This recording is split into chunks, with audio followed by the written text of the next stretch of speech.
My late father, a strict yet accomplished man, left me 7 luxury yachts, floating mansions worth millions, each a symbol of his empire. The air buzzed with murmurs, relatives and business partners casting envious glances my way. But before I could even take a breath, my stepmother leaned forward, wearing a sly grin. "Oh, about those yachts," she purred, her tone dripping with fake sweetness. A knot tightened in my chest. "What about them?" Her smirk widened. "I've already sold them. To my friends. Practically for nothing."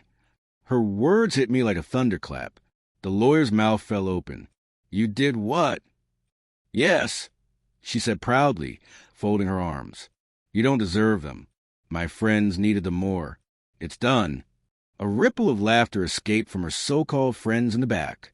I glared at her, fury igniting inside me. Those yachts weren't just wealth.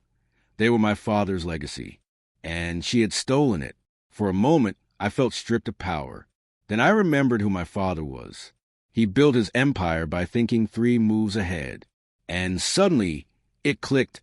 She thought she was cunning, but my father had always been sharper. I turned to the lawyer.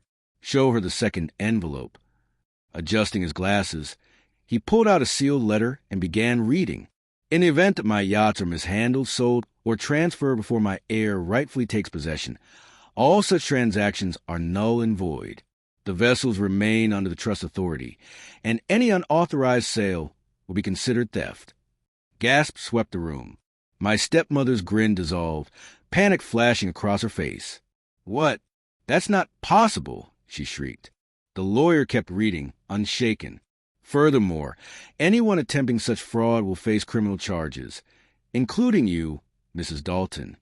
Her face drained of color. Her friends shifted in their seats, whispering nervously. I leaned in, locking eyes with her. "You tried to sell what was never yours, and now you'll pay the price." For the first time, she had no words. The lawyer placed the real keys, legal ownership of all 7 yachts, into my hand. My father had seen this betrayal coming and guarded me even from the grave. As I rose, murmurs filled the room. Her friends slipped out quickly, realizing they had bought nothing but trouble.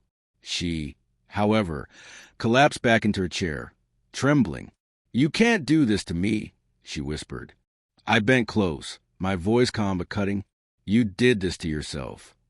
When I walked out of that room, the sunlight felt brighter, warmer. The yachts were mine, untouched, gleaming like a promise on the horizon. My father's empire stood secure, and my stepmother's mask had finally shattered. The legacy was mine, just as it was always meant to be.